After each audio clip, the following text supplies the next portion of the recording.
Bisnis haram yang dilakukan 5 tersangka pemalsuan oli kendaraan dijalankan secara serius menggunakan peralatan modern dan mesin-mesin mahal layaknya sebuah pabrik. Untuk menghasilkan produksi ratusan ribu botol oli palsu, mereka mengoperasikannya di 9 gudang yang terletak di wilayah Gresik dan Sidoarjo, Jawa Timur. Oli abal-abal yang diproduksi hanya mengandung bahan dasar oli, ditambah pewarna kimia, pewangi, dan pelarut tanpa zat aditif tambahan serta tanpa melalui uji laboratorium sehingga beresiko bagi mesin kendaraan. Tim CSI pun mendatangi kompleks pergudangan Satria Eco Park Krian Sidoarjo, di mana terdapat 2 dari 9 gudang yang digunakan para pelaku untuk memproduksi oli palsu. Gudang pertama yang didatangi berada di Blok E bernomor 23. Saat mengintip ke dalam, tim CSI melihat masih terdapat sejumlah barang bukti di lokasi tersebut, antara lain 1 unit truk, tumpukan kardus, serta tangki yang diduga untuk menampung bahan baku oli palsu. Sedangkan gudang yang berada di Blok C nomor 07 berisi tumpukan kardus berisi oli palsu dengan oli merek ternama yang nampak sudah siap untuk didistribusikan.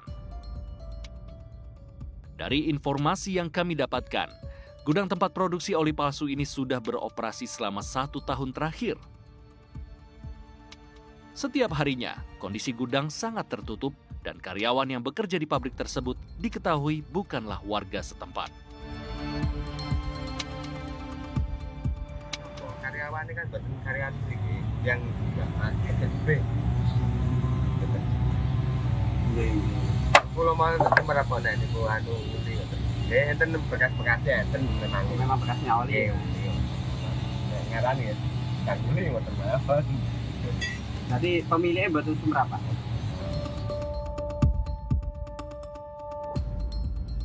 Dari hasil penyidikan yang dilakukan polisi, terungkap bahwa 3 tahun terakhir, kelima tersangka telah mendistribusikan oli abal-abal yang mereka produksi hampir ke seluruh wilayah di Indonesia. Pemasarannya ini saya kira seluruh Indonesia ya. Karena dari data yang kami peroleh sementara ini ada berbagai provinsi. Dari 5 tersangka, 2 tersangka berbagi tugas untuk menjual oli palsu hasil produksinya ke sejumlah distributor. Tersangka FN berdomisili di Medan, Sumatera Utara, bertugas menjual oli palsu di wilayah Sumatera Utara dan sekitarnya hingga ke hampir seluruh pulau Sumatera. Lalu tersangka AK bertugas untuk menyalurkan oli palsu di wilayah Pulau Jawa, Bali, Nusa Tenggara Barat hingga Nusa Tenggara Timur. Diduga, modusnya adalah dengan menyisipkan produk abal-abal itu ke jaringan distributor resmi dengan selisih harga per botol 3 hingga 5 ribu rupiah. Distribusi oli resmi yang telah disusupi oli palsu ini tentu sangat merugikan bagi produsen oli, para konsumen, serta pemilik bengkel.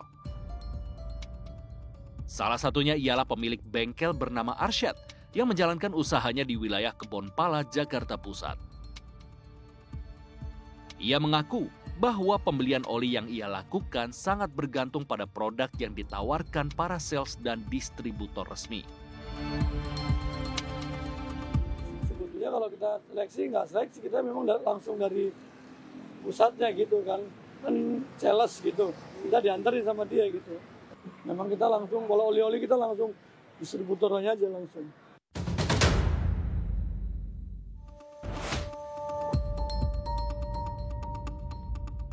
Meski tahu perbedaan antara oli palsu dan oli asli secara fisik, namun mustahil bagi Arsyad untuk mengecek satu persatu dari ratusan botol oli yang ia beli setiap minggunya. Resiko membeli oli palsu di pasaran, terutama di bengkel-bengkel pinggir jalan, memang bisa menimpa siapa saja. Salah satunya adalah Adika Koswara yang sepeda motornya mengalami kerusakan hingga harus turun mesin seminggu setelah ia mengganti oli yang diduga palsu di sebuah bengkel di wilayah Rawamangun, Jakarta Timur. Setelah ganti oli, sepeda motornya ternyata mengeluarkan asap putih dan kemudian mati total hingga harus dibawa kembali ke bengkel. Kemarin gue ganti oli di pinggir jalan, asal-asalan kan. tiba-tiba tuh olinya KW yang gue beli, makanya gue tuang ke motor. Ya kan, habis itu mogok, selang seminggu mogok di jalan, terus mesin. Mogoknya itu gimana? Kayak berebet-berebet, gimana sih, kayak habis bensin, tapi bensin full.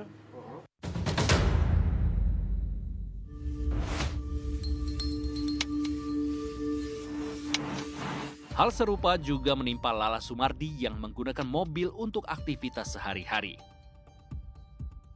Ia mendapatkan oli palsu untuk mesin mobilnya setelah berbelanja secara daring di salah satu toko online.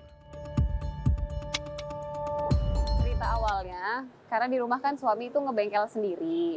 Dan dia nitip beliin oli di marketplace, di e-commerce. Akhirnya carilah di salah satu marketplace, nemu yang harganya di bawah pasaran. Pas datang sih udah curiga sih, karena dari kemasannya aja itu udah beda. Bedanya adalah kemasannya agak lunak gitu sih plastik bungkusnya ini. Habis itu setelah dibuka, itu dari aroma sama warnanya juga beda. Jadi warna ini kayak agak-agak bening gitu, sama aromanya beda lah sama oli yang biasa kita beli di toko resmi. Sempet dituang, udah dikuras yang sebelumnya, udah sempet dituang, tapi akhirnya ragu juga gitu kan, ngaruh ke mobil nggak ya nantinya gitu, akhirnya kita bawa ke bengkel sih.